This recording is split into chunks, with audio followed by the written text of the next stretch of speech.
On va commencer cette journée par une première présentation avec Simon Piraudy, qui est donc chef de clinique au sein du CHU de Dijon en soins palliatifs et qui, en parallèle de ses activités au CHU de Dijon, fait une thèse sur l'anticipation des soins palliatifs. Donc, il fait cette thèse à l'université de Bourgogne-Franche-Comté. Simon Piraudy, je vous laisse la parole. Juste pour commencer aussi cette journée, je voulais juste vous indiquer à toutes et à tous que, voilà, après, à l'issue de chaque présentation, vous aurez le droit de poser, il y aura un temps d'échange qui sera permis. Donc voilà, n'hésitez pas à poser vos questions après chaque présentation. Simon Piraudy, je vous laisse la parole. Merci beaucoup. Merci. Juste une minute, le temps d'ouvrir mon PowerPoint. Merci beaucoup. Bonjour à tous. Je tiens tout d'abord à remercier la plateforme nationale de la recherche sur la fin de vie pour l'organisation de cette journée et qui me permet du coup de vous exposer devant vous l'objet de mon travail de recherche. Donc avant toute chose, je n'ai pas de lien d'intérêt particulier à déclarer. Comme annoncé juste avant, en effet, je suis médecin, chercheur en unité de soins palliatifs, équipe mobile de soins palliatifs au CHU de Dijon. Le travail que je vais vous présenter, là, c'est un travail que je réalise dans le cadre d'une thèse de sociologie. J'en suis au début, je viens juste de m'inscrire en deuxième année. Donc, ce que je vais vous présenter, c'est essentiellement le cadre théorique, les enjeux réflexifs autour de cette thématique, et également le protocole que je compte mettre en place. Également, la prochaine étape, ce sera de me mettre un peu en quête de financement, parce qu'on le verra, le protocole est assez lourd à tenir seul. Donc, l'idée la problématique qui sous-tend ce travail de recherche, elle s'articule autour de 3 axes. Le premier axe, il concerne l'ACP, donc c'est l'Advanced Care Planning et son impact. Alors, l'Advanced Care Planning, c'est une nouvelle approche du soin. Je mets nouvelle entre guillemets, parce qu'en France, on n'en entend pas beaucoup parler, mais dans le milieu anglo-saxon, c'est quand même assez développé.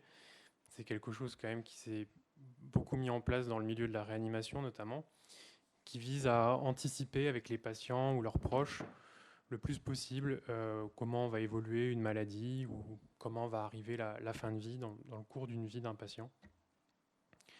C'est une approche qui a fait ses preuves, voilà, il y a eu pas mal d'études internationales sur le sujet, qui a montré que notamment dans les soins palliatifs, plus on anticipait les choses, mieux le vécu était moins violent et la qualité de vie sur ce temps spécifique quand même difficile était meilleure. Il y avait moins de recours à des services d'urgence.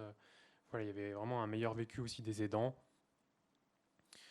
Donc c'est vraiment quelque chose qui tend à prendre de plus en plus d'ampleur et qui maintenant fait l'objet de beaucoup de recherches au niveau international.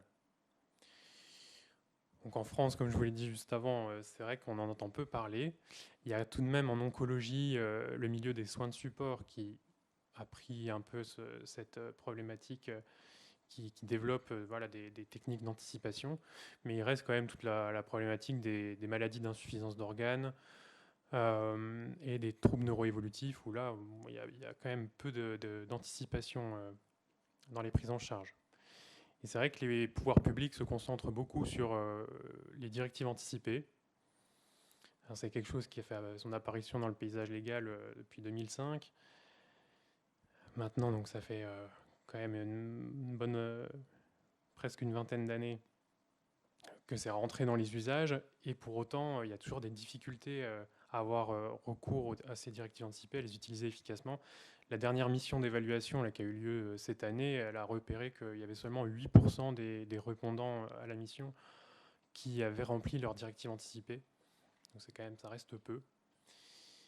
Et c'est vrai qu'il y a de plus en plus une réflexion dans le milieu des soins palliatifs qui vise à dire que ces directives anticipées, il faudrait les insérer en fait dans une stratégie d'advanced care planning pour qu'elles soient beaucoup plus efficaces et efficientes. Donc il y a tout un enjeu de mise en œuvre voilà, de cette anticipation du soin pour notre système de santé, parce que pour l'instant, il n'est pas calibré pour accueillir ce type de pratique, quand même, ça va nécessiter beaucoup de temps, du personnel, des financements, bien entendu. Et pour l'instant, notre système de santé, il est calibré pour, il y a un problème, on le traite. Mais anticiper les choses, c'est vraiment une autre conception des choses. Donc ça va demander un gros travail quand même d'adaptation. Le deuxième axe, il concerne la médicalisation de la fin de vie. C'est une thématique qui est maintenant assez connue. Ouais, on est parti du constat qu'il y avait un écart important entre ce que nos concitoyens souhaitaient, c'est-à-dire un décès à la maison en majorité, et la réalité qui était plutôt un décès à l'hôpital ou en institution. Donc c'est vrai que là, pour le coup, ça fait depuis 2009 qu'il y a une réaction des pouvoirs publics, il y a eu le développement des hospitalisations à domicile, les HAD, qui visaient justement à réduire cet écart. Et c'est vrai que les HAD, une grosse partie de leur activité, c'est de l'accompagnement de fin de vie à domicile. Mais on peut faire un constat désormais, c'est que l'on meurt à l'hôpital, en institution ou à domicile, on meurt quasi systématiquement dans un environnement qui est médicalisé, où il y a des soignants qui interviennent. Alors, ça a nécessairement un impact positif parce que voilà, ils essayent d'anticiper les symptômes. Justement, ils sont dans cette démarche-là aussi d'un accompagnement de qualité. Mais on peut se poser également la question, est-ce que ça ne peut pas avoir un impact sur le vécu? On vient quand même s'immiscer dans quelque chose qui se vit de plus en plus intimement, et on va le voir après. Est-ce qu'on ne vient pas déposséder les mourants de quelque chose de leur vécu à cet endroit? Je tiens juste à souligner que cette situation elle induit un paradoxe pour les soins palliatifs, car à la fois ils prônent une forme d'accompagnement qui vise à maintenir l'autonomie du patient, un accompagnement humain, loin de la technique médicale. Mais voilà, un peu paradoxalement, ils viennent accentuer une forme de médicalisation tout en essayant de libérer l'individu. C'est également un paradoxe qu'on peut retrouver en quelque sorte vers les partisans de la légalisation d'une aide active à mourir, parce qu'eux également, ils militent pour une plus grande autonomie sur leur choix de fin de vie, mais en parallèle, ils convoquent de fait la technique médicale à leur chevet pour activer les choses. Donc j'en viens à mon dernier point qui est pour moi le plus important, qui est celui de réaliser sa fin de vie. Le rapport à la mort dans notre société, il évolue sans cesse. Il a très certainement évolué depuis que l'homme a conscience de sa finitude. Et c'est vrai que dans la deuxième moitié du XXe siècle, il y avait beaucoup d'auteurs qui parlaient du refoulement de la mort ou du déni social de la mort. Ça devait refléter d'une certaine manière ce qu'ils observaient dans la société. Mais c'est vrai que c'est des formulations qui sont un peu enfermantes, un peu définitives. Une fois qu'on a fait ce constat, c'est difficile d'élaborer quelque chose au-delà. Donc il y a des sociologues qui ont travaillé sur ce sujet et qui ont dit qu'il c'était préférable de parler plutôt d'un processus d'intimisation de la mort. Donc je vais m'expliquer. Ils partent du principe que de tout temps, l'homme a toujours refoulé la mort. Parce que la mort, c'est quelque chose qui a de toute manière asséné une forme de violence, quelles que soient les époques, à partir du moment où on en a pris conscience. Il y a même certaines théories qui avancent que le fait de refouler la mort, c'est ce qui fait société presque. Ce qui évolue avec le temps, c'est comment les êtres humains arrivent à atténuer cette violence ou à faire avec. Et là où il y a encore peu, les rites collectifs occupaient une place importante, maintenant c'est beaucoup plus le partage d'un vécu intime et personnel qui a une place centrale.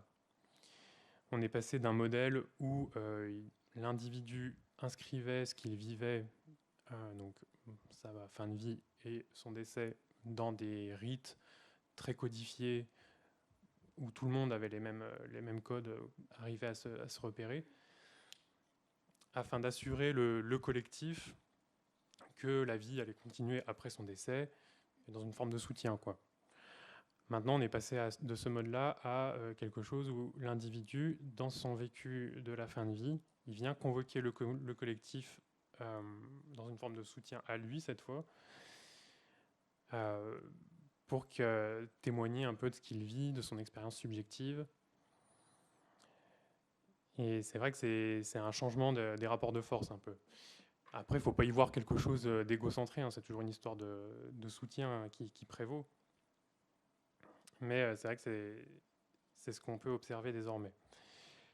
Alors, il y a certains auteurs qui se sont dit, qui ont vu ça d'un bon oeil en disant que c'était une forme d'émancipation face à des normes sociales très strictes. En fait, on peut pousser la réflexion un peu plus loin.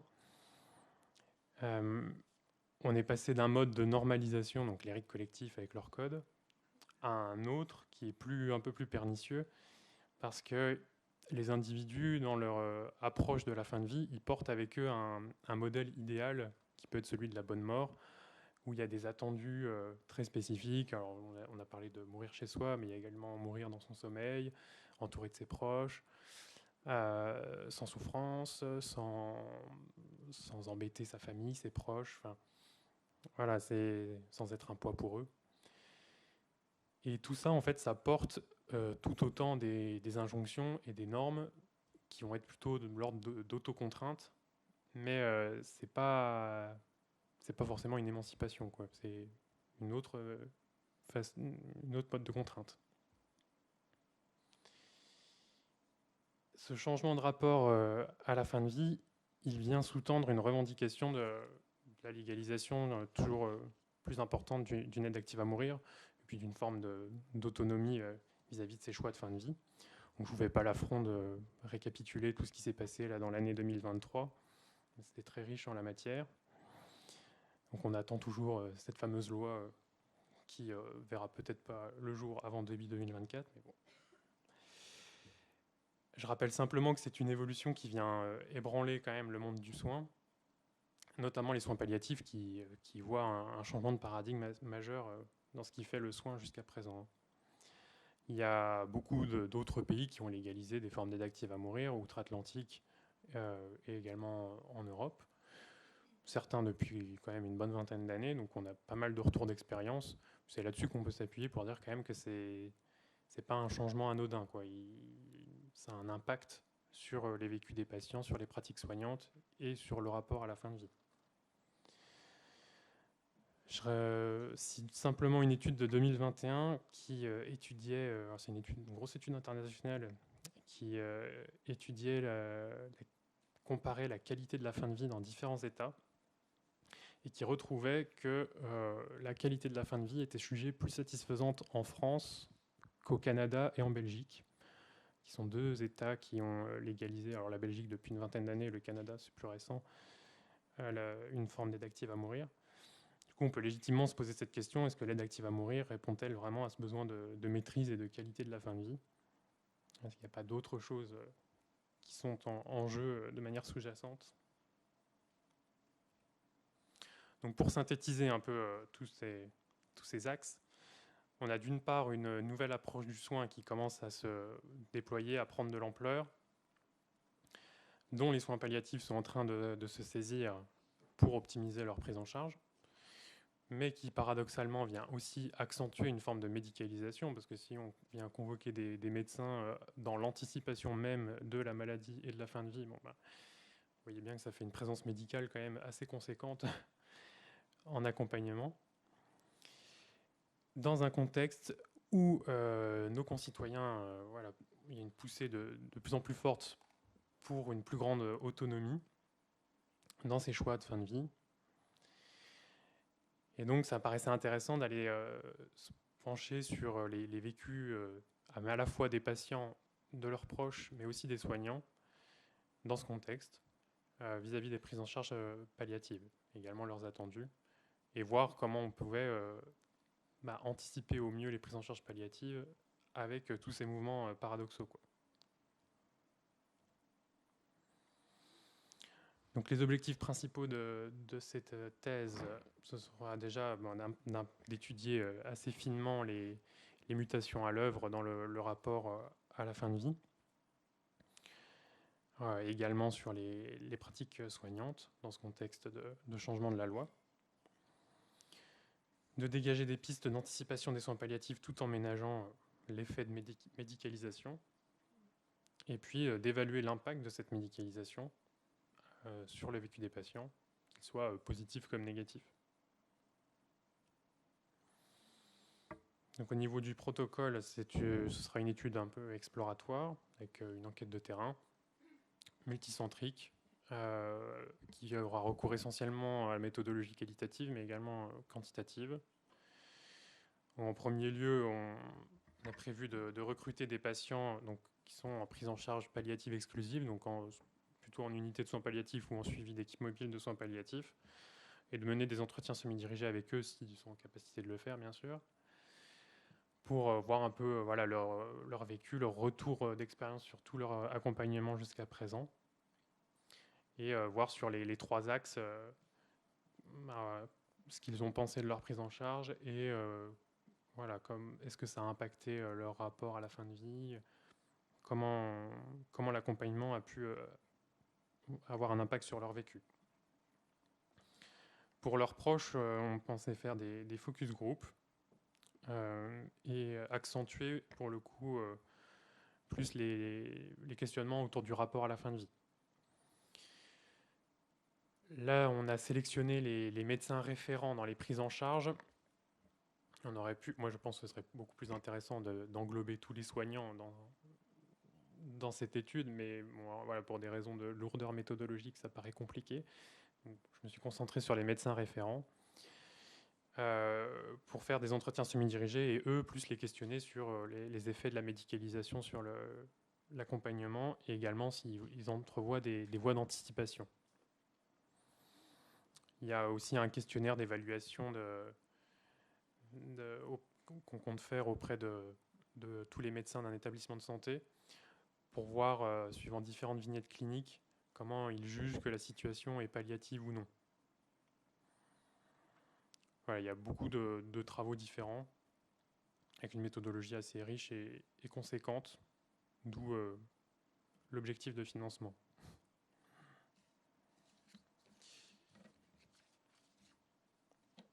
Donc cette étude aura pour objectif de mieux comprendre à nouveau les mutations à l'œuvre dans le rapport à la fin de vie en société et leurs impacts, d'entrevoir une voie pour l'anticipation des prises en charge palliatives entre, d'une part, les mouvements de réalisation et d'autre part, de médicalisation de la fin de vie, et bien entendu, in fine, de donner des clés pour assurer toujours des accompagnements de fin de vie de qualité auprès des patients en soins palliatifs.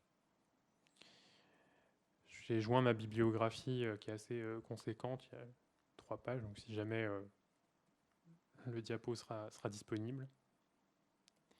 Je vous remercie de votre attention et je suis disponible si vous avez des questions.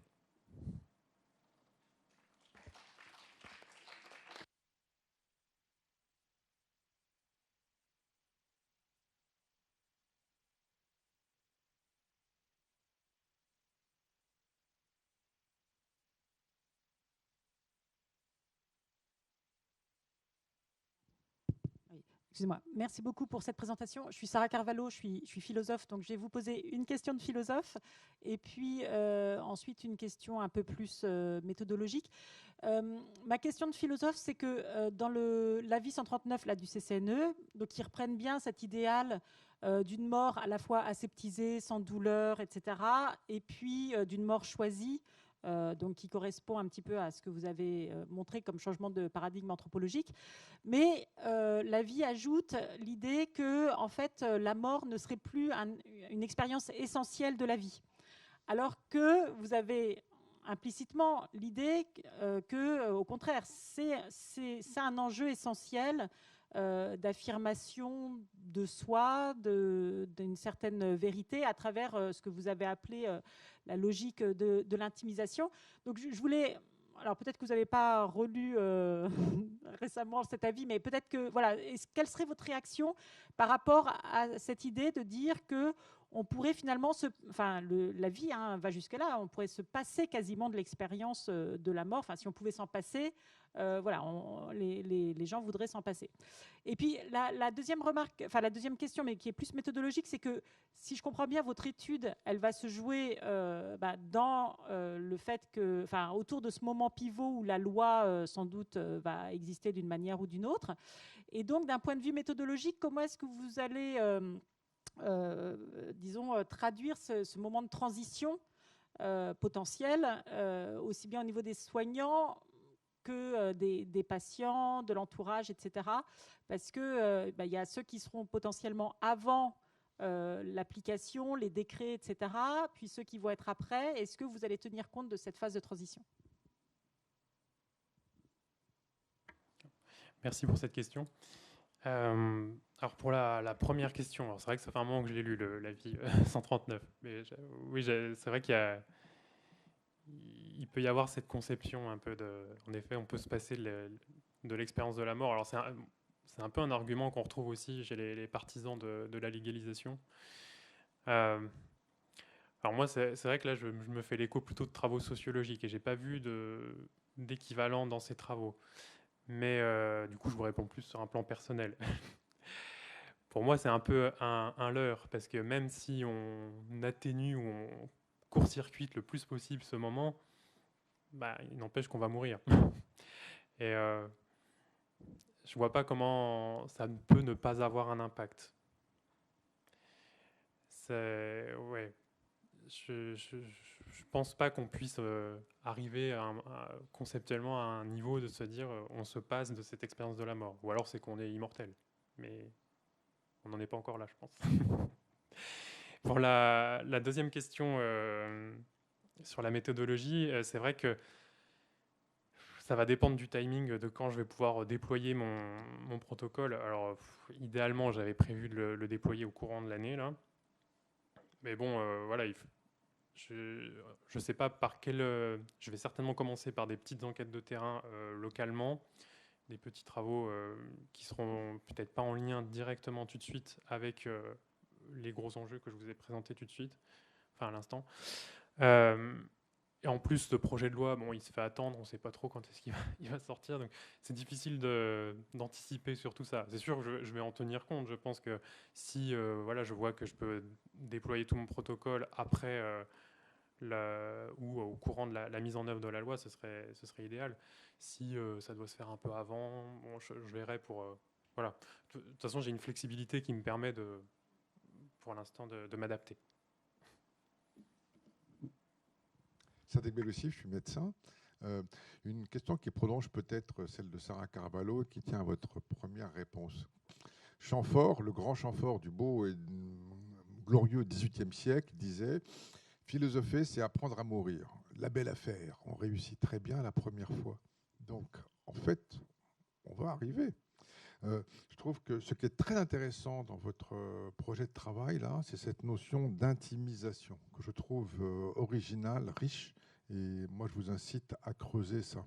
Et si j'ai bien compris, vous dites que le processus d'intimisation de la mort existe parce que de tout temps, l'homme a refoulé la violence de la mort. Et donc il y a un passage des rites où c'est le collectif qui est là, et de toute façon la mort va arriver, et le mourant ou le moribond, il est qu'un fétu de paille qui va suivre ce courant par rapport à un élément un peu plus nouveau ou moderne qui tente à conforter son autonomie comme s'il était décideur et qui convoquait les médecins pour lui. Ma suggestion, c'est qu'en fait, c'est aussi un rite. C'est-à-dire qu'on passe d'une forme de rituel à un rituel adapté. Et peut-être que, donc en soi, peut-être que ce n'est pas si différent que ça. C'est une évolution, une modification du rite dans lequel le soignant perd de son pouvoir et donc n'est pas content.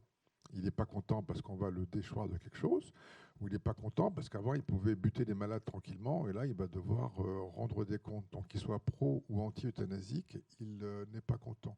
Donc peut-être que dans votre travail, vous pouvez avoir intérêt à faire une sorte de liste de vos différentes hypothèses avant que vous commenciez justement, avant que vous commenciez, avec tous les attendus possibles, en bien ou en mal, et ensuite essayer de valider et puis voir. Parce que je ne crois pas vraiment à la notion du patient tout-puissant qui convoque tout le monde comme si c'était le chairman du board et qui va gérer tout. En tout cas, et si un nouveau rituel se construit, comment est-ce qu'il se construit? Comment est-ce qu'il est en place? Ça, je trouve que à partir du moment où vous avez le mot-clé magique d'intimisation, de processus d'intimisation, la mort étant un processus plus qu'un événement, à ce moment-là, c'est très riche, quoi, et on a hâte de vous lire. Merci pour cette remarque. C'est vrai que les sociologues qui ont bossé là-dessus, ils disent que ça diffère d'un rite parce que c'est plus un individu qui va faire valoir un peu son vécu comme quelque chose d'unique et de personnel, quoi. Mais c'est vrai que de fait, après, ça a des conséquences qui font que, bah oui, il y a un collectif qui va se mettre en place autour de lui et qu'il y aura des rituels. Oui, je pense que la nuance, elle est peut-être là-dessus. Et après, oui, j'ai prévu de formuler un certain nombre d'hypothèses, en effet. Voilà, mais c'est une réflexion assez riche, donc faut le temps de la dérouler, quoi. Merci. Merci beaucoup Simon Piraudy. Merci pour toutes ces questions. Est-ce qu'il y aurait encore d'autres questions dans la salle? Oui, allez-y. Oui, j'ai entendu dans votre exposé. Pardon, Marc Degois, je suis médecin en équipe mobile de soins palliatifs.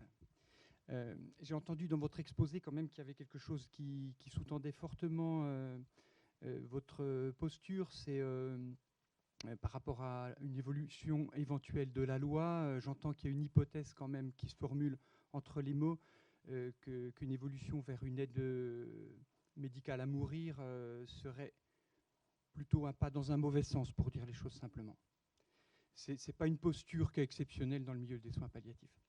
Mais du coup, je me demande comment, du point de vue méthodologique, vous allez réussir à manager cette posture a priori pour porter un regard autant objectif que possible sur les choses. Et puis, deuxième petite question, je n'ai pas très bien compris ce que c'était que la réalisation de la fin de vie. Puis d'autres choses, mais... Okay, merci pour la question. Alors oui, pour l'objectivité du chercheur, c'est vrai que oui, voilà, c'est un travail à faire. C'est difficile, il faut essayer de... Je pense qu'à partir du moment où on est investi dans un sujet, c'est dur de ne pas avoir une certaine posture vis-à-vis de ce sujet. Il faut faire un travail de toute manière pour faire la part des choses, en se dire, bon, il y a d'une part mon avis personnel et la recherche qui se doit d'être le plus neutre possible. Alors là, c'est vrai que j'ai choisi de faire valoir un petit peu certaines critiques, mais plus dans un état d'esprit d'ouvrir des questionnements, plutôt que de critiquer pour critiquer. Mais oui, en étant soignant de soins palliatifs, bien sûr que personnellement, c'est une loi que j'appréhende. Et pour autant, je me dis qu'il va falloir qu'on fasse avec aussi. Et donc, quelque part, ce travail de recherche, il me permet aussi de me mettre dans cette posture et de relativiser un peu les choses. Mais il faut que je fasse attention, en effet, à veiller à mon objectivité. Et puis, pour ce que c'est que réaliser sa fin de vie, c'est une formulation qui nous est venue avec ceux qui m'encadrent, qui partait du principe qu'en gros, maintenant, dans notre société, on est un peu sommé de réaliser sa vie, de se réaliser dans la société, en tant qu'individu, en tant que responsable de soi, et en même temps que ça porte tout un tas d'autocontraintes, encore une fois, et on s'est focalisé uniquement sur cette partie de la fin de vie. Et donc maintenant, on est sommé de réaliser sa fin de vie, c'est-à-dire qu'on doit y réfléchir, l'anticiper, et en même temps, presque tout contrôler autour, comme si, sinon, ça allait être terrible, quoi. Ça recouvre un peu tout ça, la réalisation de sa fin de vie. C'est plus clair? Oui.